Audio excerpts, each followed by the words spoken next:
Here we are. Hi, everybody. Welcome to the big show. It's your buddy Bruce here, traveling with Bruce. It's Monday night, November the 27th, 2023. Welcome all to the program. Great to have you here. This is our last Monday night show from Calgary. Next week, I'll be in Palm Desert, California. Jen will be with me. And we are very much looking forward to that. But the panic is setting in because, in 4 days, we got to get on an airplane. And you know what that's all about, packing and the laundry and all.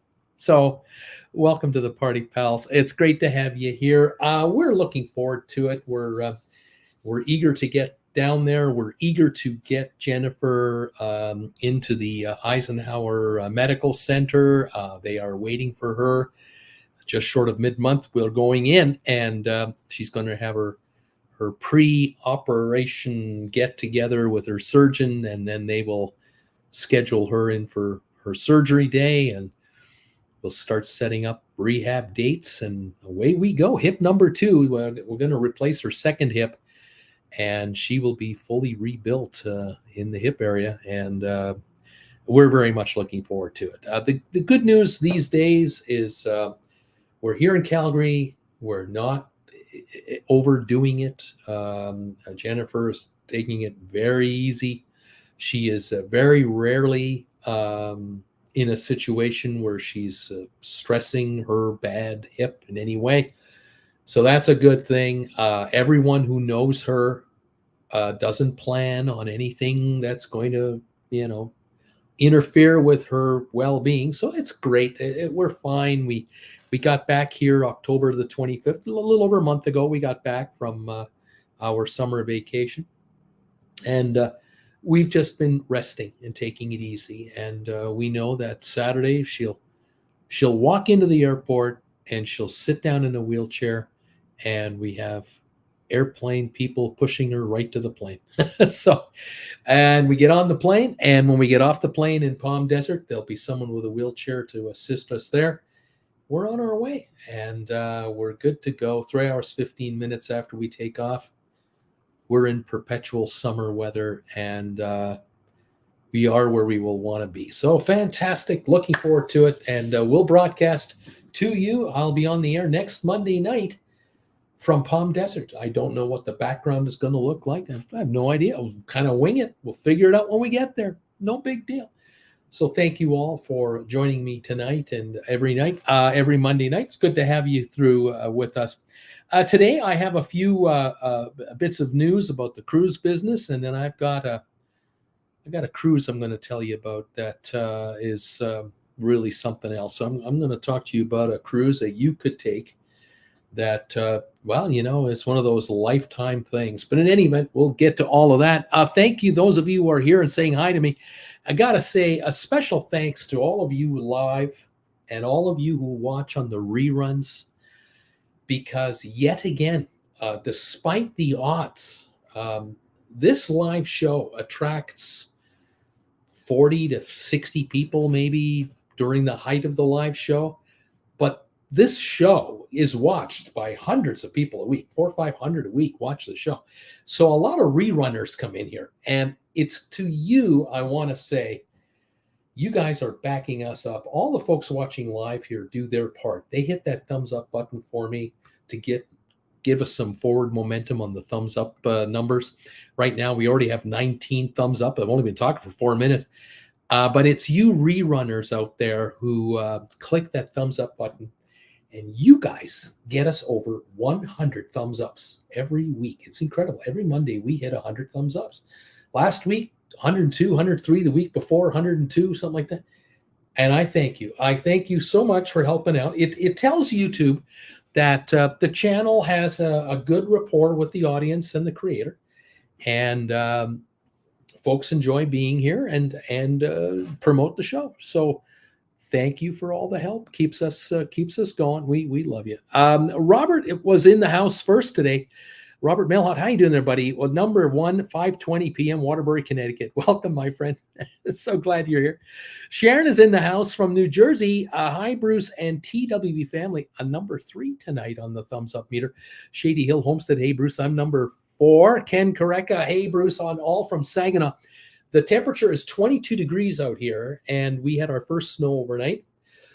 Gasoline right now, $3.23 a gallon. Good evening from Jen and Ken. And by the way, we are thumbs up number 6. Thank you, guys. Stephen Butler, number 8 on the thumbs up meter. Gas is $2.88 a gallon where he is. 37 degrees Fahrenheit now. Winter is not here, but it's on the way to Northwest Arkansas. You know, today we hit about 30. No, we hit 44 degrees today. But in a couple of days, when we leave on Friday, the high is 31. So we're cooling off here. Hector Salamanca, number 10. Thank you, my friend. Ms. M is in the house, and number 16. Thumbs up, Bruce. Thank you, Nathan. Buddy, hey pal. Hello from Asheville. 28 degrees. Gas is the cheapest is $2.95 around here. But you can go down the road and pay $3.59. Isn't that amazing, the difference? Number 17 as well. Thank you, my friend. Sharon, best of luck to Jen. And John Gill is in the house. Hey, John, how you doing? Hi, Bruce and everybody. Thanks, John, for being here. Ms. M, hope Jennifer's second operation goes as well as her first. Nikki, hi, all. Safe travels and all the best for Jennifer. Ken is here, number 19. Cheers from Kelowna. Thank you, sir. Alan Carter from Calgary is in the house. Welcome, Alan Carter. Thank you for the 20th thumbs up. Yeah, the good news for us, for Jennifer's hip, I think, is that when her hip was replaced last year, the first one they did, it was the bad one. That hip was in far worse condition than her second hip is. And so it has gone so well. The operation went very well. The recovery, the rehab, and to this, like today, you ask Jen, "How's your new hip doing?" She'll go, "Oh yeah, that's right. I had a hip replaced." Like it's not even a topic anymore. This is how well the really bad one did. The second one was the doctor sort of said, your first hip, the first one we're going to do is at 110% failure rate, like it's shot. Your second one is at 70%. So it's not as bad, but it's getting there. You know, give it a couple of years. It'll be up there too.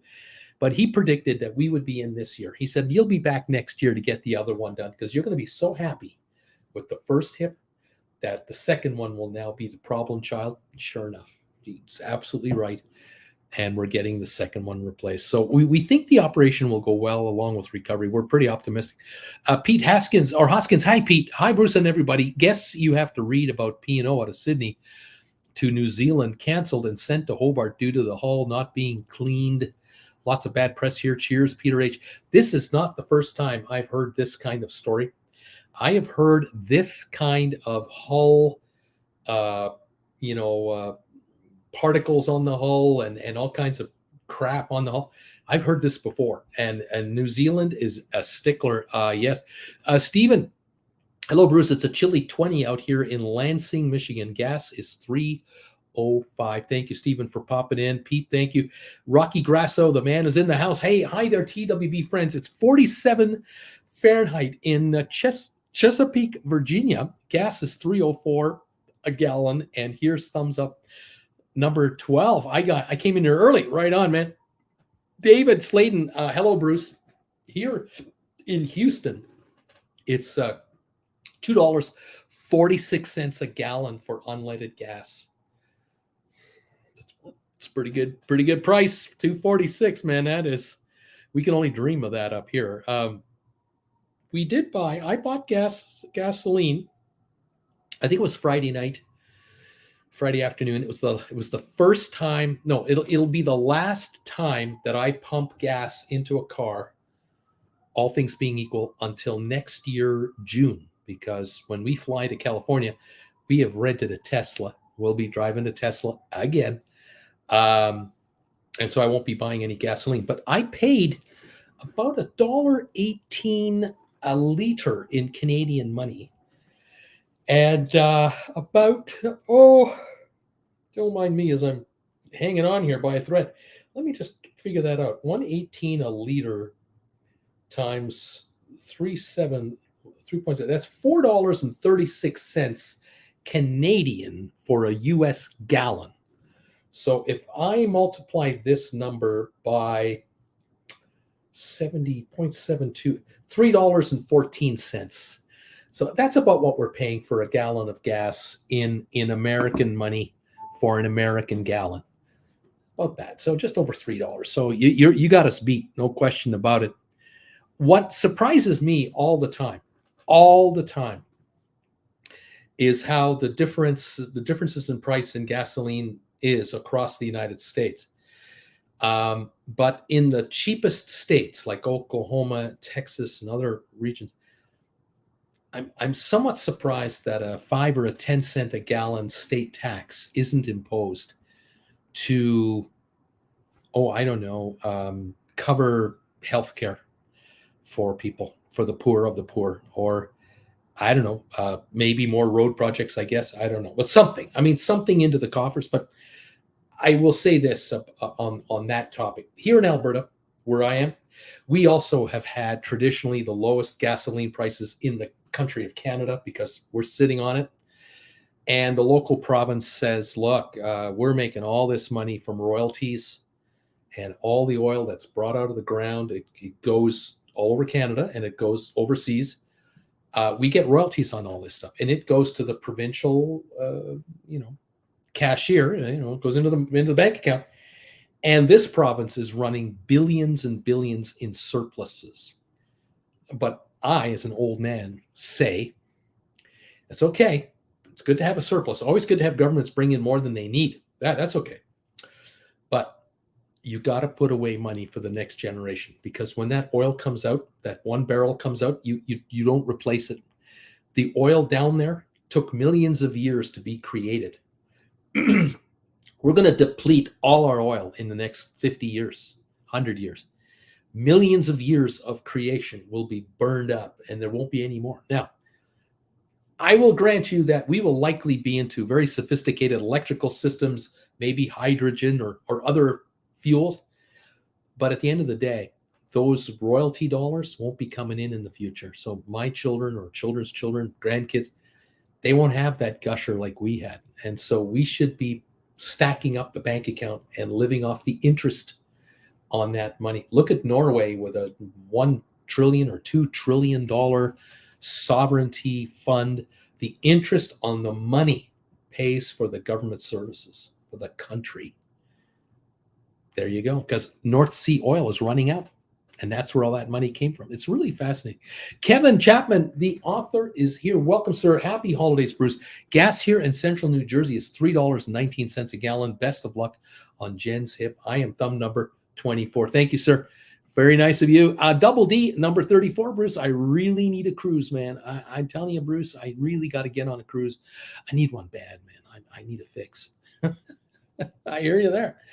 Well, I have a little bit of cruise news for you today. Let's start off with the story that just won't quit. There's a cruise ship. I talk about it every week. I don't mean to, but I got to give you an update every week on this ship. It's the Carnival Panorama.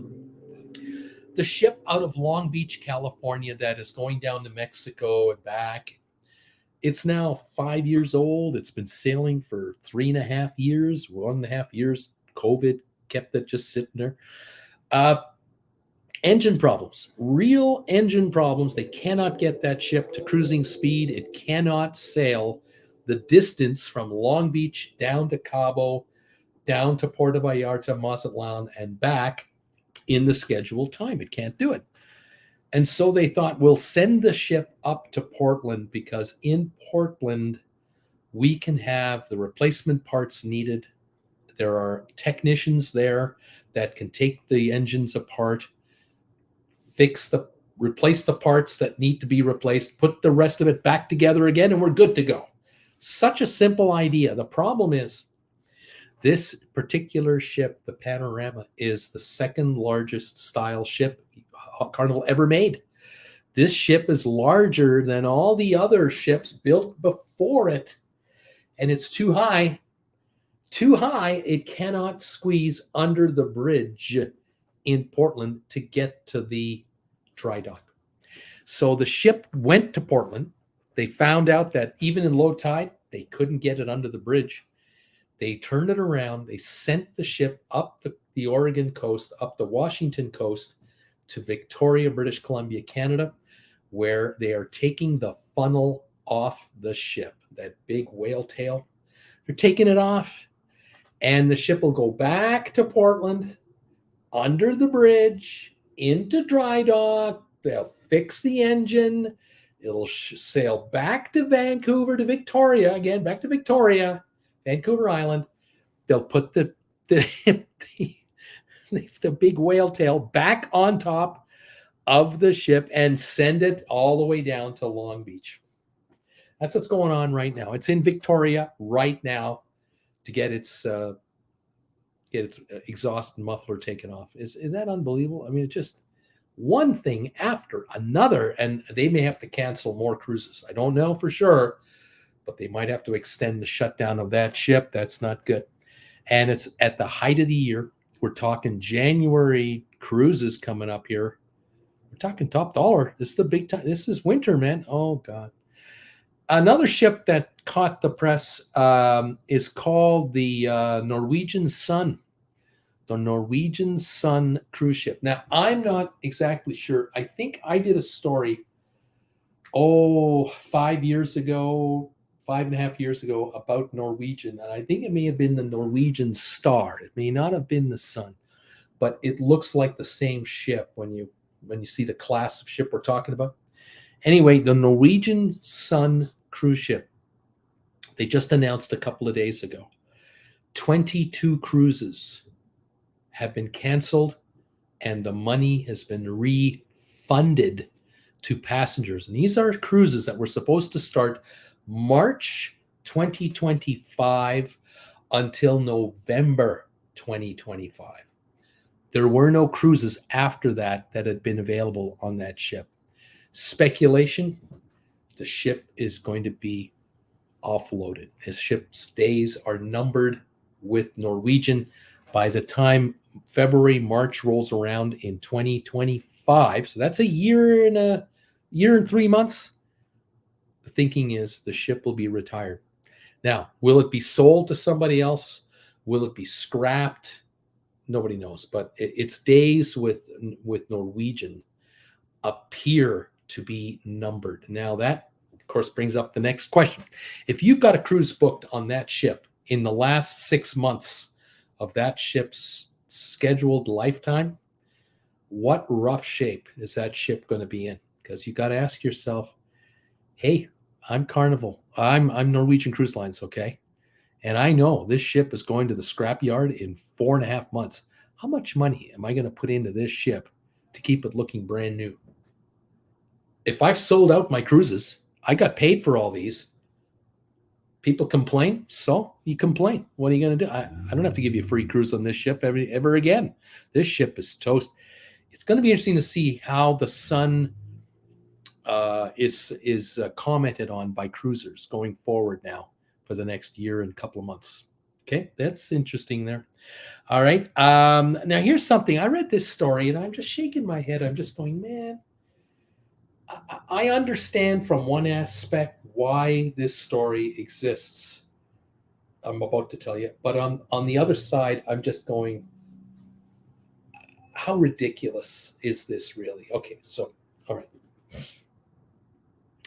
A travel agency partnered up, a couple of them partnered up, and they chartered Royal Caribbean ship called the Navigator of the Seas.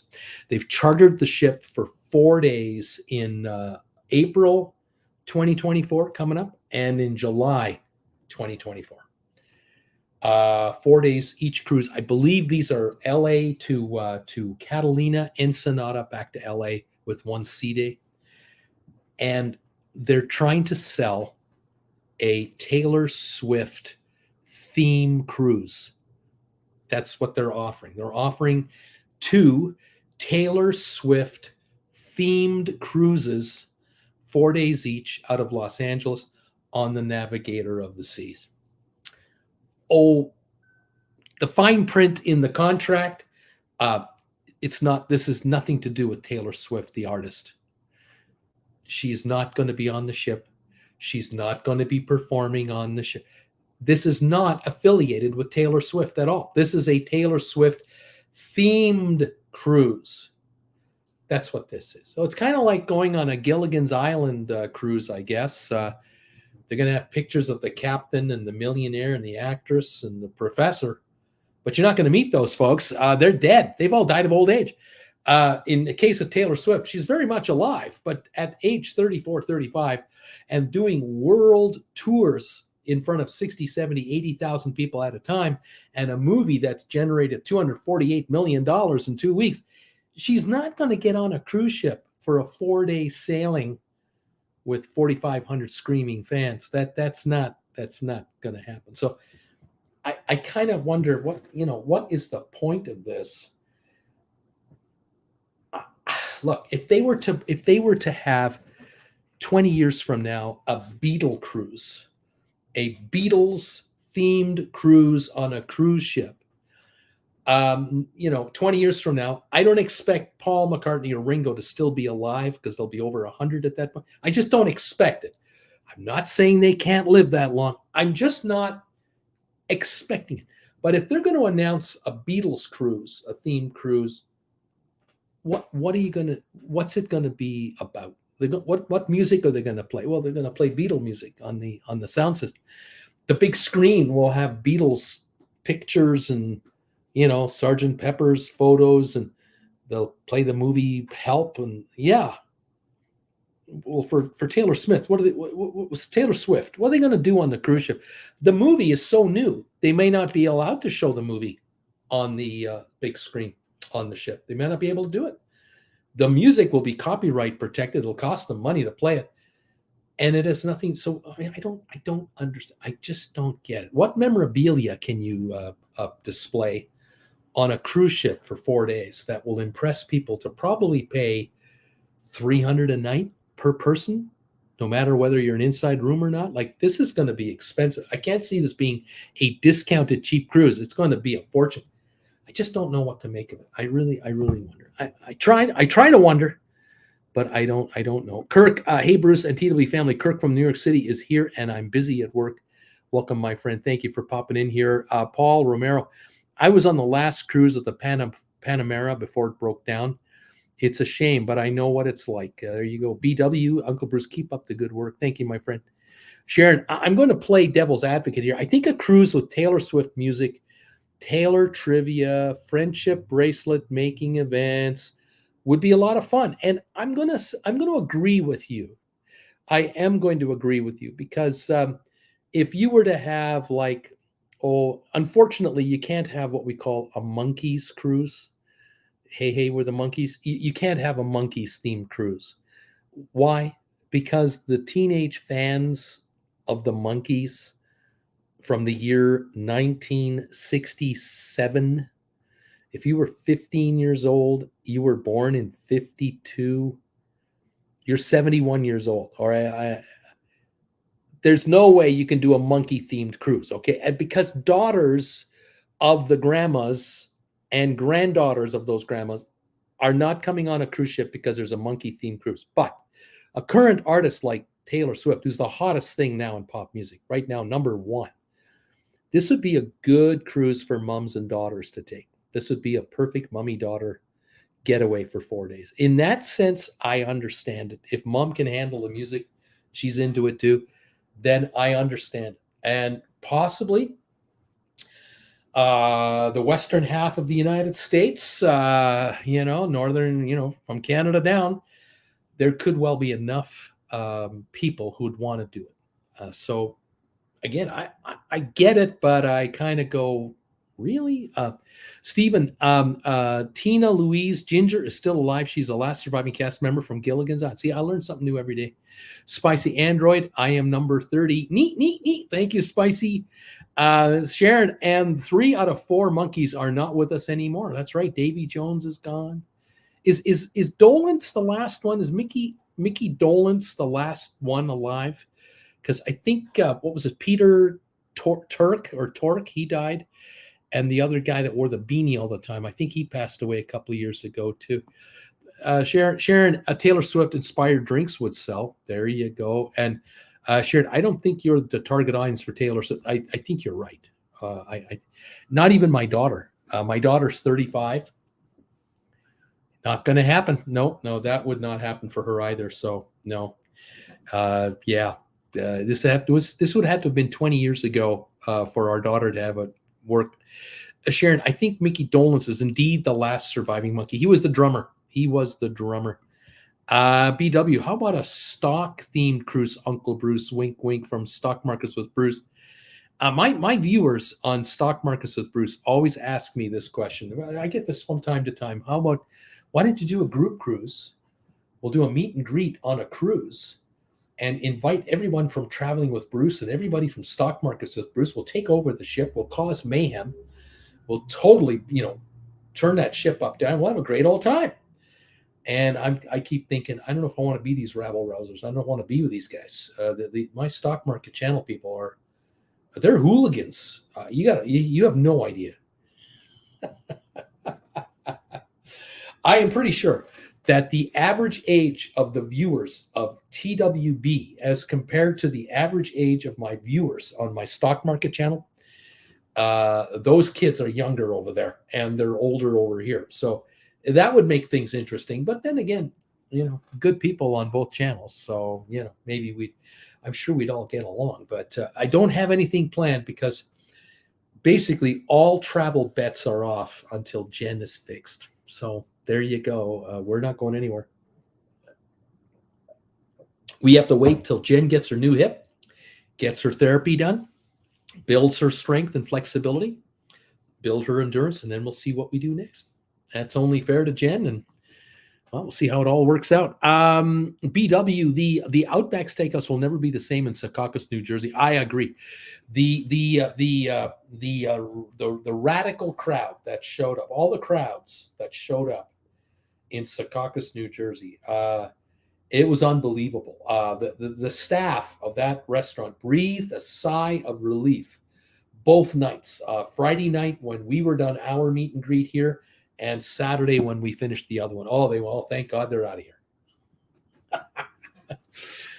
Actually, I have to say, we have been told that we would be welcomed back with open arms anytime we'd like to come back and see them. So we have an open invitation over there. And Hector Salamanca is doing the Knights of Knee emoji attack. Neat. Thank you, Hector. Alan Carter, a sail on Sunday. 2004, 7 days, 2008, 19 days. I got to love it. Right on, pal. The cruises are being booked here. Ms. M. Mike Nesmith. That was the guy that had that toque on, and it was Peter Tork. Tork was the guy. I think Peter played the bass guitar, and Mike Nesmith played the electric guitar. He had different guitars. And then Davy Jones was the lead singer and had the tambourine or the cowbell. And Mickey Dolenz was the drummer of the Monkees. A made-for-television rock group in 1966-67 until about 1970. I think they lasted 4 or 5 years. These guys didn't know how to play musical instruments other than, I think, Mike Nesmith. Mike Nesmith, I think, knew how to play the guitar, sort of. But the other guys didn't know anything. And they were taught how to play the instruments. And in their last 2 years of being on the television show, I think the last 2, maybe more, they were on tour. They were playing to stadiums with screaming kids. It was unbelievable. What the Beatles didn't want to do, these guys did. Sharon, I had a huge crush on Davy when I was a kid. It was such a sad story when he died. He was 64. He was only 64 and he passed away suddenly. So unfortunate, but boy, they lived a life. Didn't they live a life? Oh my gosh. Does anybody remember Bobby Sherman? Heartthrob from that same era, Bobby Sherman. The one song, wasn't it Julie, Julie, Julie, Do You Love Me? Do you remember that? If you're old enough, you'll remember that. Sharon, you also had great Tin Pan Alley writers making music for the show. people like Neil Diamond and Carole King. Oh yeah, those guys. That television show had talent. Oh yeah, and then the music itself, the recordings were put together by the Wrecking Crew in Los Angeles, the number one group of musicians that recorded half of all pop songs for a decade. If you were any kind of an artist, you would go to Los Angeles to record with the Wrecking Crew, and you would only do the vocals. You wouldn't even play instruments. You'd let those guys play the instruments. That's how good those guys were. The Monkees, the first two albums, if not all their albums, every record was played and recorded with the Wrecking Crew as the musicians. You'll never find their names on the album jackets, by the way, but yeah, they did it. Sharon, I remember Bobby Sherman. My friend and I saw a concert at Six Flags Great Adventure several years ago with Davy Jones, Bobby Sherman, and Peter Noon of the Herman's Hermits. Can you believe it? Oh my God. Oh my Lord, that is unbelievable. Yeah, Bobby Sherman. He was on I think he was on a show called F Troop, if I'm not mistaken. And the funny thing about this show, F Troop, it was all about a Civil War cavalry gang of soldiers that were a bunch of misfits. And Bobby Sherman, if I got this right, I think he was one of them. And he had long hair, like he had Davy Jones kind of hair, that mop top look. And he got to keep the haircut for the TV show. Now, how can guys from the Civil War look like that? But oh yes. BW, aren't the members of the Toto former members of the Wrecking Crew? Yes, a couple could have been. I know when Herb Alpert wanted to make his records, the story goes that Herb Alpert met a trumpet player. He was a trumpet player. He met another guy. And they came up with this Herb Alpert sound, really good beat and trumpets and background music. And Herb Alpert wanted to make a record. And I'm trying to remember if it's the I can't remember. It's the mouse fly or the mouse trap or something. I can't remember what it was. Anyway, he had this song he wanted to record, but he wasn't a star. He was just a schmuck. He had no money. I was broke. But he knew the Wrecking Crew. He knew the guys, and he knew the studio producers and stuff. So what he did was he made a deal that he would have them record 2 songs that would go on a single, and on the A side and the B side. And he came in with the music charts and written it out. And these guys said, oh yeah, we can play this for you. But he said, I can't hire you under the union rates, because under the union, you had to pay these guys so much an hour for a guaranteed 2 or 3 hours. And in his case, this would have cost him, I don't know, let's say it would have cost him $1,000. I'm just going to make up a number, unfathomable money. But if you pay him under the table in cash, it would have come in at $500. Okay, I'm just gonna say it's half as much as a cash deal only. No reporting, no deductions, no existence. Okay, so he goes in there and they record these two songs, and the musicians forgot all about it because they did this all the time, side deals all the time. Well, wouldn't you know it? A month later, I think the song is "The Spanish Fly," became a #1 hit globally. That record made Herb Alpert a millionaire. That single already, because he owned the band and he owned the trademark and everything, and he paid his musicians for playing on stage, but he owned the entire outfit. So he's got a problem because the record is so successful. It's only a matter of time before the unionized auditors of the studio and the Musicians Union of Greater Los Angeles put 2 and 2 together and figure out, we don't have a record anywhere of any musicians being paid to record these this #1 hit album, #1 hit song. So Herb knew he had to come back to the studio, and he had to hire the same guys to produce 8 more songs to get an album out. That the 2 they recorded plus 8 more would make the first album. And as it turned out, the album had another 2 or 3 number 1 hits right after that. And then he made an album number 2 and album number 3. But he had to come clean with his shenanigans. And so he went to the union personally. He met with the union reps at their offices, and he confessed his sins. He says, I was broke. I had no idea this would happen. I'm prepared to pay whatever fine, and I'm prepared to pay the musicians what they're supposed to be paid under union rates. So they figured out who was in the studio and all, who gets what, and he paid a $250 fine. The first and only offense. He paid that, and all was forgiven. And then for years, he hired these musicians, the Wrecking Crew, to produce the albums. Even though he would go on the road with his own orchestra, he wouldn't let those guys record the albums. They would practice after the album was made. They would practice those songs and perform them live, because the Wrecking Crew stayed in the studio for everybody else. It's an amazing story. Paul, when you get to Palm Desert, do you like to go to Agua Caliente? That used to be my spot. I used to love going to that casino. Jennifer and I would go Friday nights occasionally for seafood night for the buffet. There's no buffet anymore, and it just isn't the same. The buffet's gone. They've replaced it with restaurants that have plastic forks and knives and paper plates. And it's over. Sharon, Bobby Sherman became a cop in his retirement.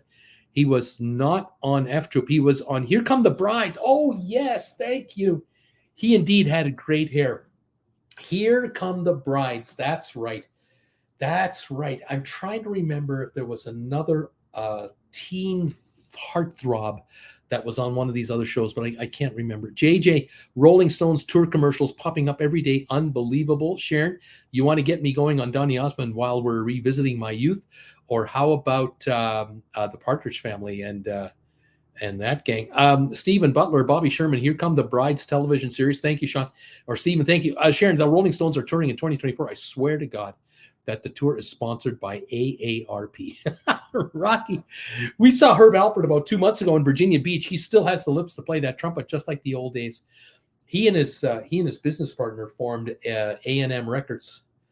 They've produced A&M Records together, and his partner just passed away about a year ago and was worth $400 or $600 million upon his passing, because they sold A&M Records to, I don't know, Sony Music or something for godly amounts of money. It was unbelievable. Yeah, Rocky. Sharon confirmed the Stones are sponsored by AARP. I believe it. Well, there you go. All right, so I have one more story for you today that has to do with cruising, because I should be talking about traveling. But let's get into that. First of all, I want to just double check our thumbs up meter. 38 thumbs ups. You guys are fantastic. Thank you so very much for hitting the thumbs up button. If you're watching this show, if you're here live and you can hit the thumbs up button for us, please do right away. Give us a little momentum. And if you're watching on the rerun, you're out there and it's 3 days from now or whatever, would you do me a favor? Hit that thumbs up button. We need 100 thumbs ups for this show. If you can get us, to that level between the live viewers and the folks on the rerun. We thank you very, very much. Yes, David Cassidy was a heartthrob from the Partridge Family. That's right. And he just passed away, 4 years ago. Absolutely incredible. And they toured. They did tours as well. Unbelievable. And he could play a bit of guitar. But again, the Wrecking Crew played their music. The Wrecking Crew recorded all the Partridge Family's musical tracks. The actors, Shirley Jones and David Cassidy sang their parts. I don't know about the rest of them. They may have been substituted with performers. I'm not sure. But on tour, I don't know how that went. I think it was David Cassidy was definitely on stage. I'm not sure how often Shirley Jones appeared. I'm not exactly sure how often, if much at all. Oh my my. Okay, so now let me show you. I have one more story for you about cruising. I was reading the other day, and you folks, you've probably heard this story about a 3 year round the world cruise that was supposed to start in like the beginning of November, somewhere in was it Barcelona, or they were supposed to start the cruise in Rome, or and it was going to be 3 years, and there were going to be, oh, I don't know, 400 or 500 people on the ship. They delayed the start of the cruise by like a few weeks, and then another couple of weeks, and then all of a sudden they announced there will be no cruise, and all these people who had paid, in some cases, well over a couple of $100,000 to go, now we're out this money, and they had no cruise because the cruise line, the ship line, the company didn't have a ship. They were negotiating to buy a ship, I believe, from Carnival. One of, no, is it? Yeah, I think so. The AIDA line, the AIDI or AIDA. They were buying an old ship from AIDA Cruises. They were going to renovate it or refurbish it and then rebrand it. And then it was going to go on this 3 year world cruise. And they never closed the deal. The deal could not be closed. And for whatever reason, and my hunch is, my guess is the partners who originally formed the cruising company, they each put so much money into the pot. Then they marketed the idea of a world cruise, and they were getting expressions of interest. In the meantime, they were scouting for a ship that would be the ship to use. And they found that this ship would be available. At least so they thought. And they had a budget. Buy the ship for so many millions of dollars, put in so many millions more to refurbish it, raise all the rest of the money, other than the money they put up. The rest of the money would come from the 3 year world cruise, because as soon as the passengers got on that ship, they had 3 years in advance fare money. It's like selling one cruise for 3 years instead of 50 cruises a year for 3 years. They sold one. And so they thought they had licked it. They figured it out, that they get their hands on this ship, they refurbish the thing, they sell these tickets in the meantime.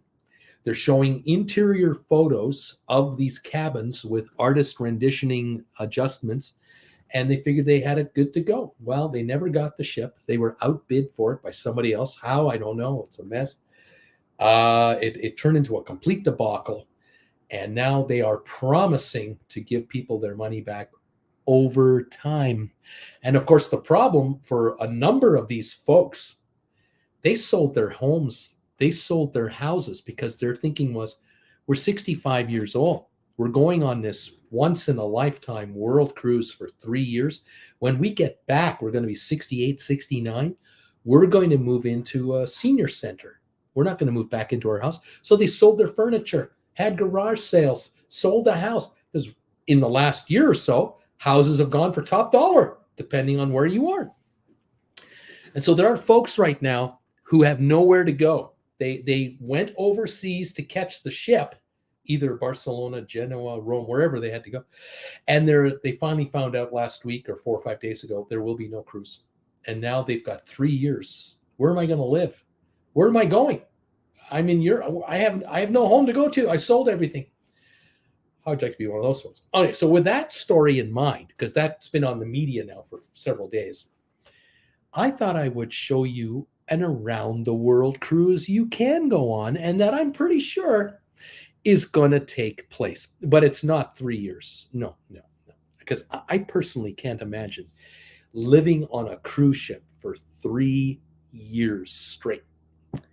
But here's a cruise for you. It's 196 nights long.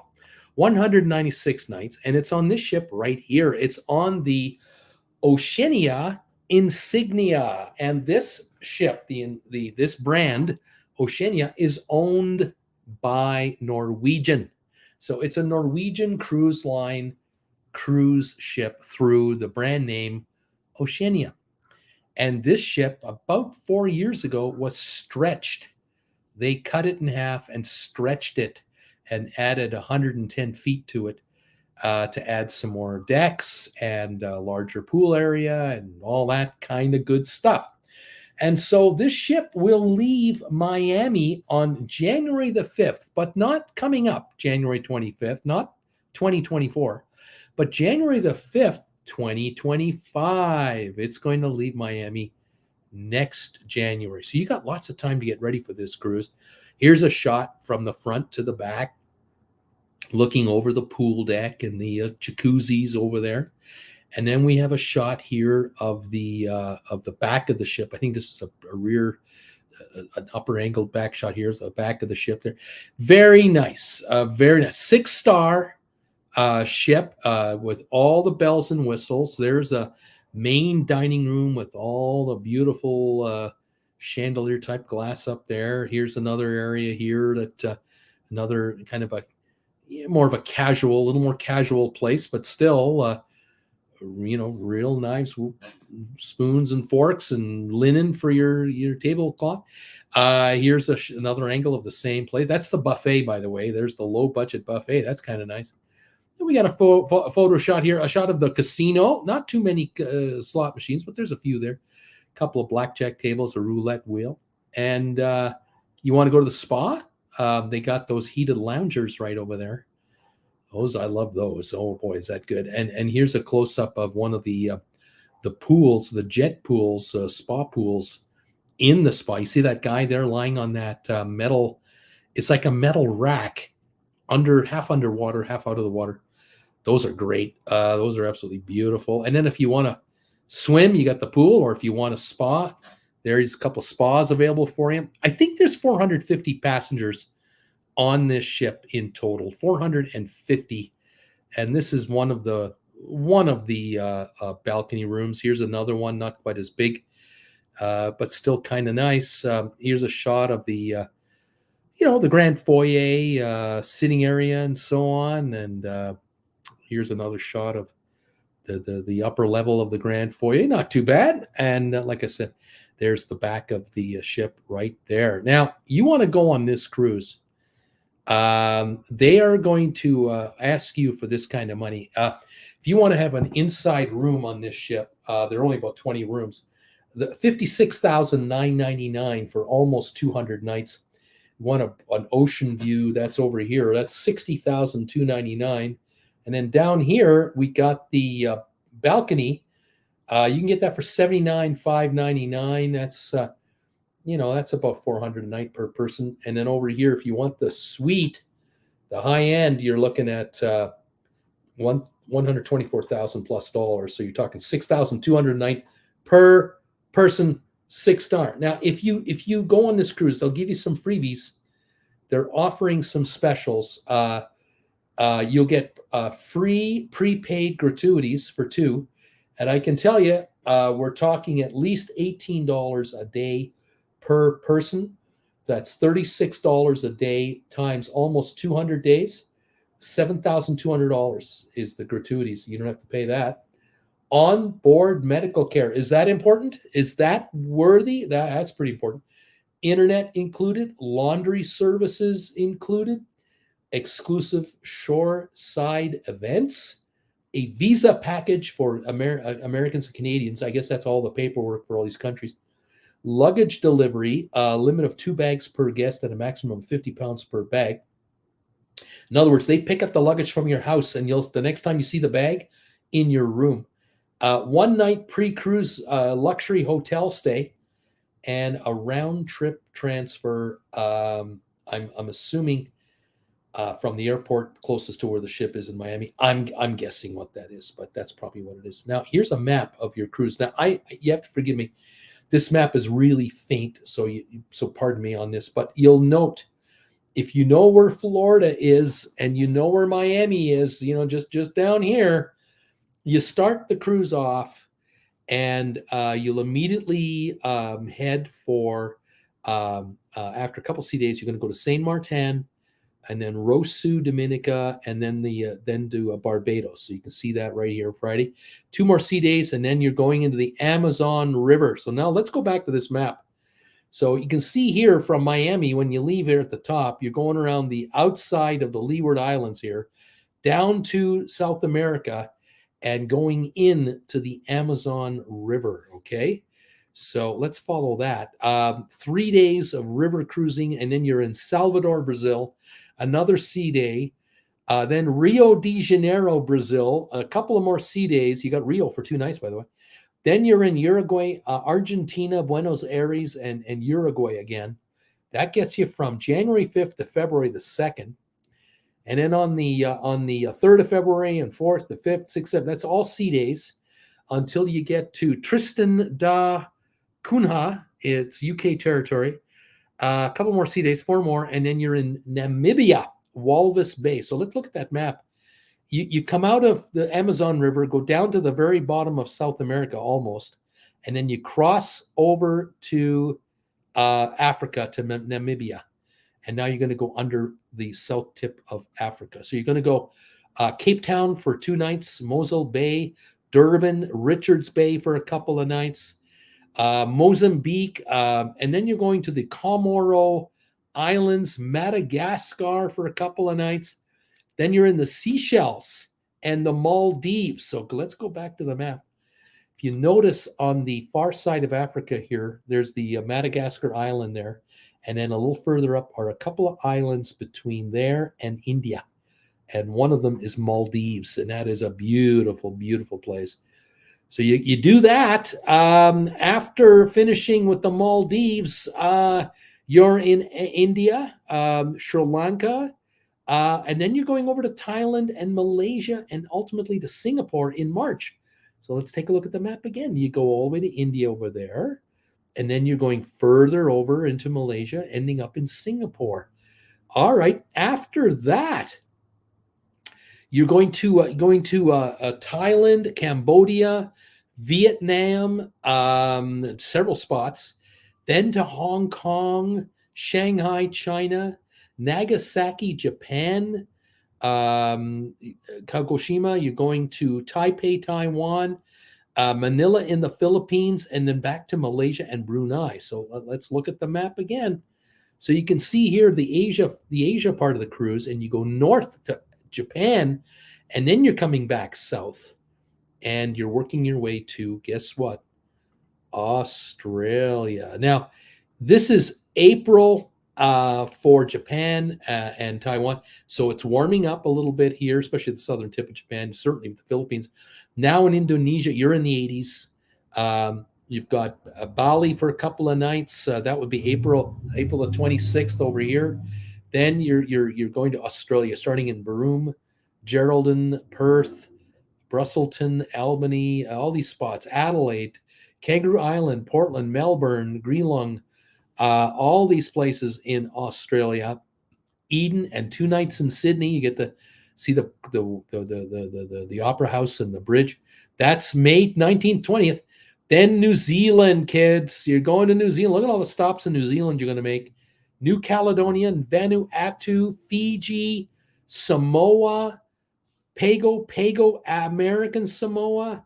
Then you're headed to Bora Bora, Society Islands, back over to Tahiti, and then all the way down here to Hawaii, to Honolulu and Hilo. And you end up, after doing that, you are 5 days at sea. You end up in San Diego, Esmeralda, or Ensenada, Mexico. Pardon me, Cabo, down to Puerto Quetzal, Costa Rica, through the Panama Canal, Cartagena, Grand Cayman is your last stop, sea day, and back to Miami. So check this map again here. You can see all the activity around Australia and New Zealand. And then if you go all the way back over here on this side of the map, you see the other part of the Pacific, up to Hawaii, San Diego, Ensenada, through the Panama Canal, and back to Miami. What a cruise. This is truly a round-the-world cruise. You're not doing Northern Europe, of course. You're not doing the Mediterranean, obviously, but you are you're seeing some spots. I mean, my gosh, and you're traveling in a 6-star luxury cruise liner. Your prices one more time. For some of you, this might be a once in a lifetime cruise, or you ever win the lottery, this is the one. $80,000 if you want a balcony cruise for almost 200 nights. So that's 400 a night US, and that includes your. Apparently, it also includes non-alcoholic drinks like sodas and coffees and stuff, and all your meals. There are no specialty restaurants, but it does not include alcohol. But it does include gratuities for your staff. So not a bad deal with internet included and laundry services and bag services. You just got to get to Miami and back, and for most of you, that's not a big deal. So there you are. Here's the ship again. The Insignia from Oceania, about 750 feet long, 84 feet wide. I think we're talking 450 to 500 passengers. I could be mistaken on this. I want to double check something here. Let me just check this out for you right now. I can find this pretty quick. Oceania. I will tell you exactly what the logistics are. Here we are, Insignia.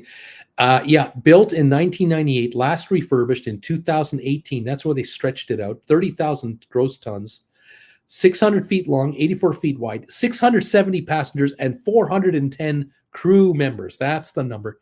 410 crew for 670 passengers. Very good ratio. Inside cabins, 25. Outside cabins, 312. Verandas, 232 cabins. Suites, 62. They say how many suites that ship has. I didn't get that. I didn't get that.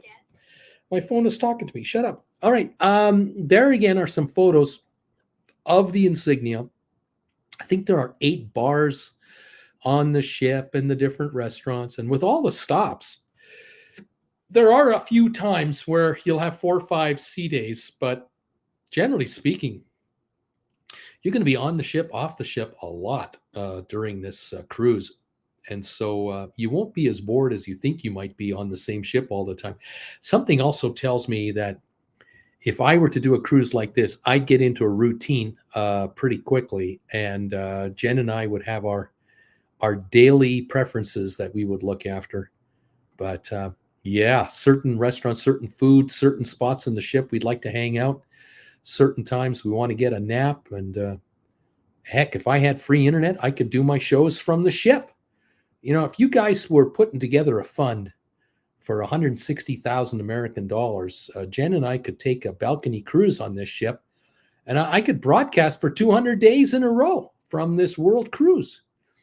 I think that would help the channel and its views. So if you want to help my channel out, all you got to do is just make massive PayPal donations to Jen and I, so that we end up with 160,000 plus maybe 40,000 spending money or something like that. And then we can really do this tour up right. Sharon, 41 thumbs up. That's Tom Seaver's number. Sharon also says, I think Dave Cassidy toured solo.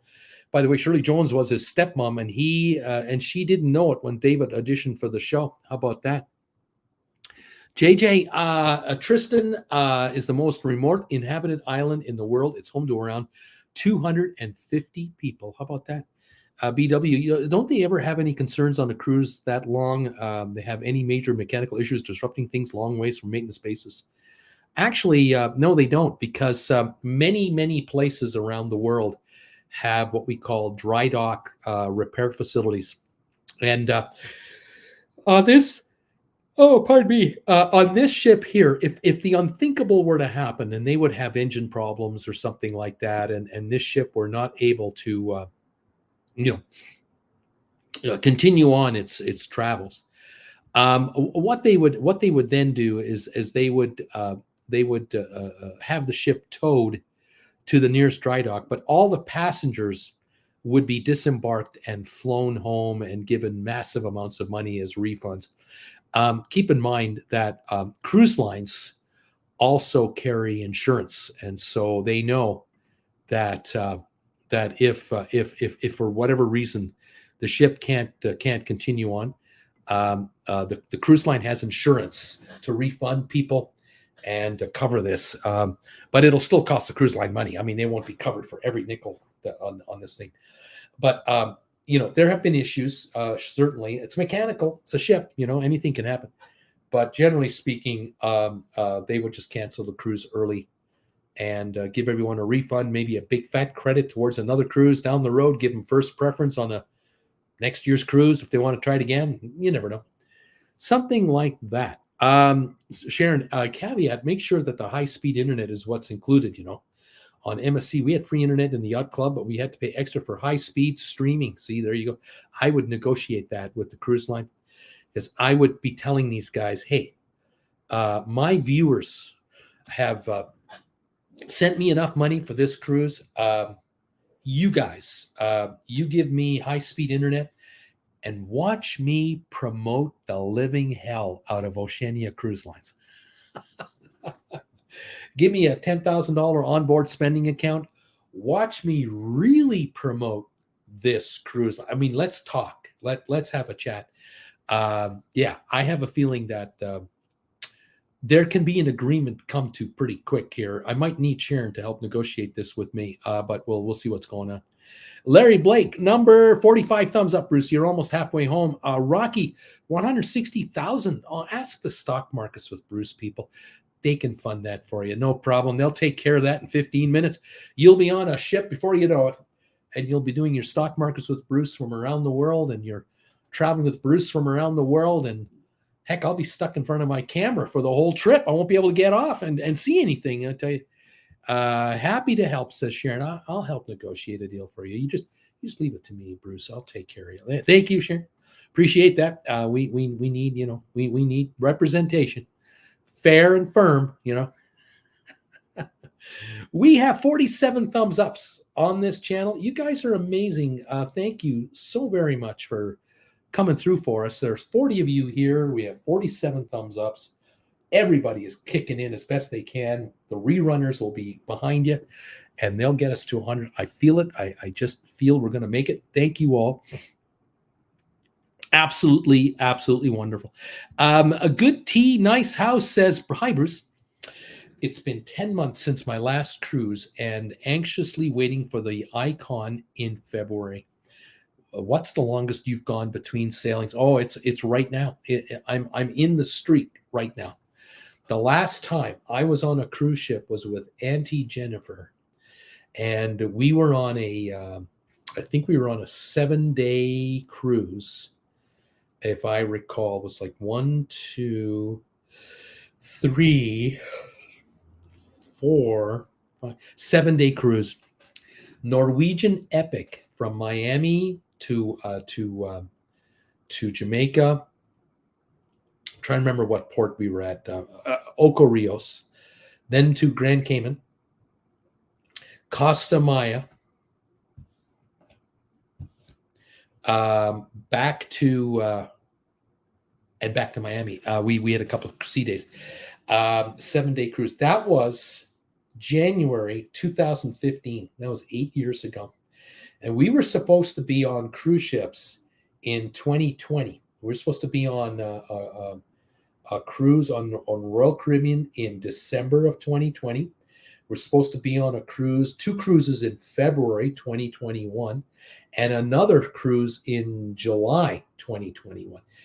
All of those got canceled because of COVID. They all got canceled because of COVID.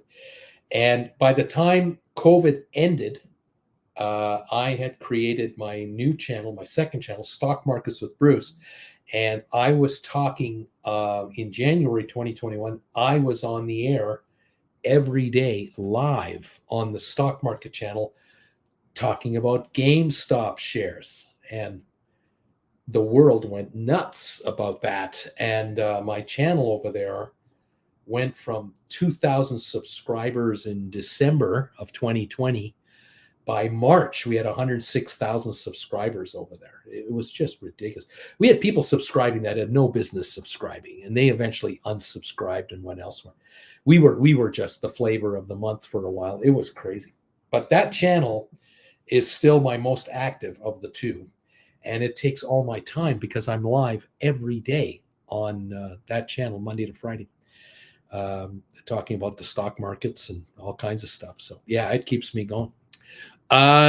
Nua, we would need to get you vlogging on that long of a cruise. Oh, I agree. I would really want to be doing that.